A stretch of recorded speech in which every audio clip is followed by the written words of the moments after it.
pamamagitan ng katalinuhan at pagkakaisa. Sana magustuhan ang aming munting pagtatanghal.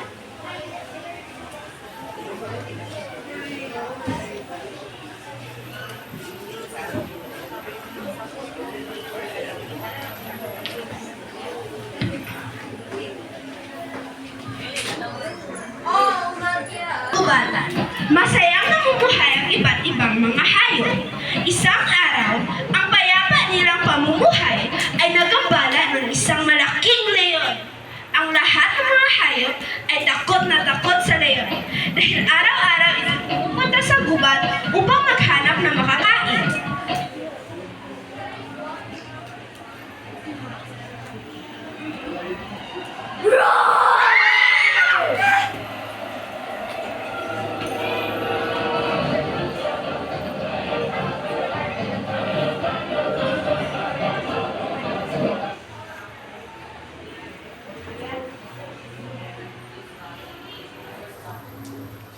Anak? Anak? Saan ka, anak? Anak!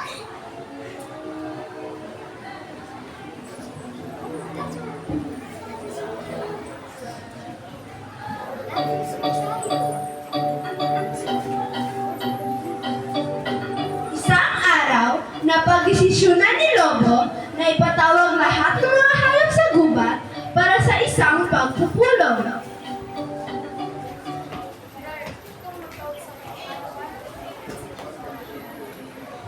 Mahusay at ang lahat ay nandito.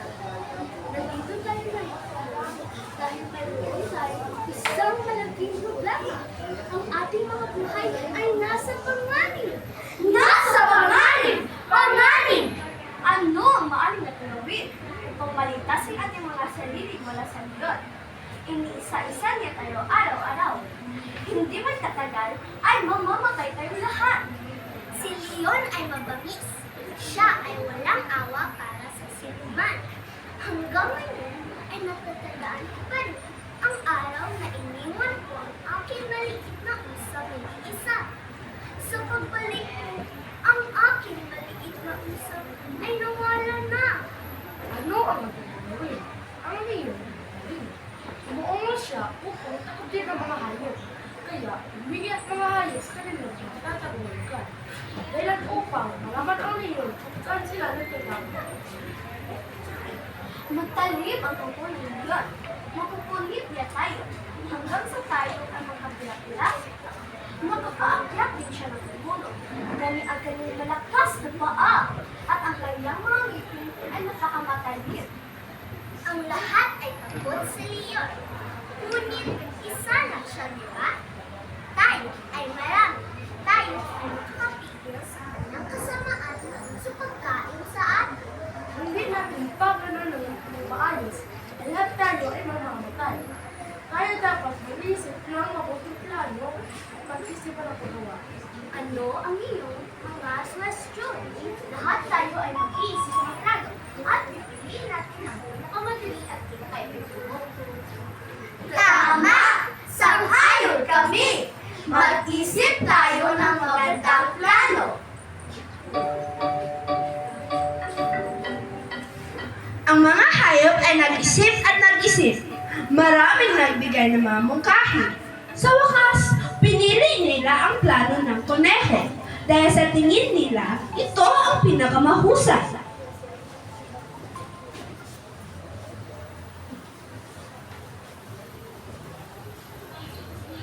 Sa gabing iyon, ang mga hayop ay nagtungo upang makita ang leon.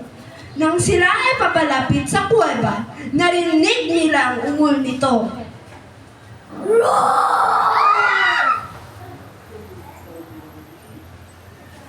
Anong gusto niyo, mga pagkain? Kami ay nandito, Arlene, sapagkat meron kaming sasabihin na makakatulong sa iyo. Ano naman iyon? Alam namin na ikaw ay nagpapatay. Ngunit kailangan mo nang ikwento ang pagkain ng mga hayop. Marami ka nang napatay at ay iba pang mga hayop ay takot na manilahan sa kagubatan dahil sa iyo. Dadating ang panahon na wala ng hayop sa kagubatan. kagubatan, Halilyon? E di, anong kakainin ko? Meron dapat akong kainin. Kami na ang bahala dyan. Araw-araw kami ay pipili ng isang hayop para ipakain sa inyo, Halilyon. Ikaw mismo ay pupunta sa iyong kuweba upang hindi ka na naghihirapan at mapapagod maghanap ng iyong pagkain. Magandang ideya iyan. Sige, subukan mo na.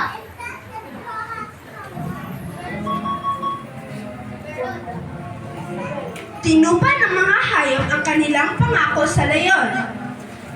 Gabi-gabi, isa sa kanila ang nawawala sa kagubatan. Araw-araw, nagpapadala sila ng isang maliit na hayop sa kuweba ng Haring Leyon.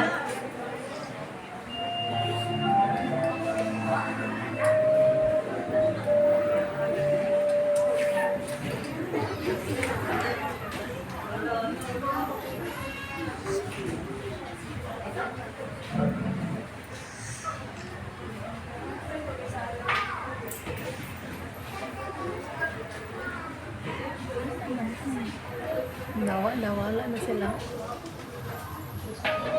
Isang araw, ang koneho ay pinili upang maging pagkain ng leyon. Umaga pa lang ay nangungo na siya sa kuweba ng Haring Leyon. Ngunit naisip niya dapat magpakasaya muna siya bago siya kainin. Kaya naglaro na muna siya habang naglalakbay. Natagalan ito sa paglalaro kaya naaabutan niya ang leyon na galit at gutom na gutom na!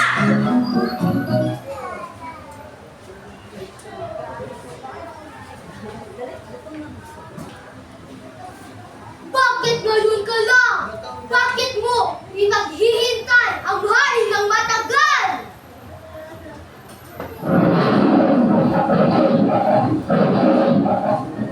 Magandang umaga po, hari ngayon.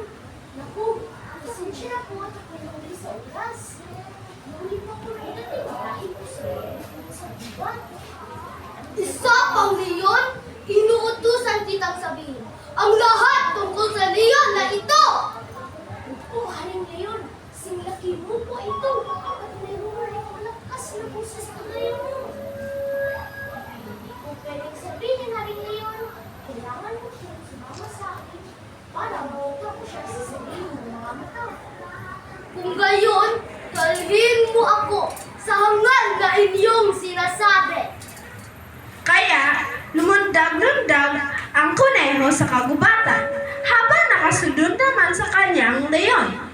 Hanggang sa narating nila ang isa pang napakalalim na balon na punong-puno ng tubig. Dito, Haring Leyon, ayun siya. Tumingin sa ibaba ang leyon at nakita niya ang isa pang leyon sa tubig. Ibinuka ang leyon ang kanyang bibig at umungol ng malakas. Roar! Galit na galit itong tumalon sa balon para patayin ang isa pang leyon na naging dahilan ng kanyang pagkahulog.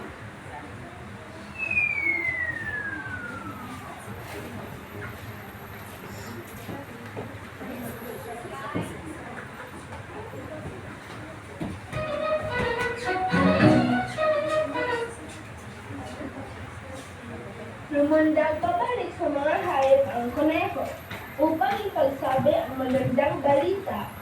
Narinig naman ng diwata ng kagubatan ang nangyari. Nagdiwang ang mga hayop sa kagubatan dahil bumalik na ang masigla at mapayapang pamumuhay ng mga hayop sa gubat.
Africa.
Salamat sa inyong pagpanonood.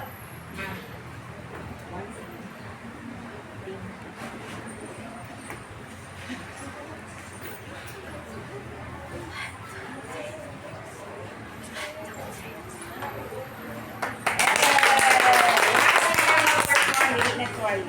Once in a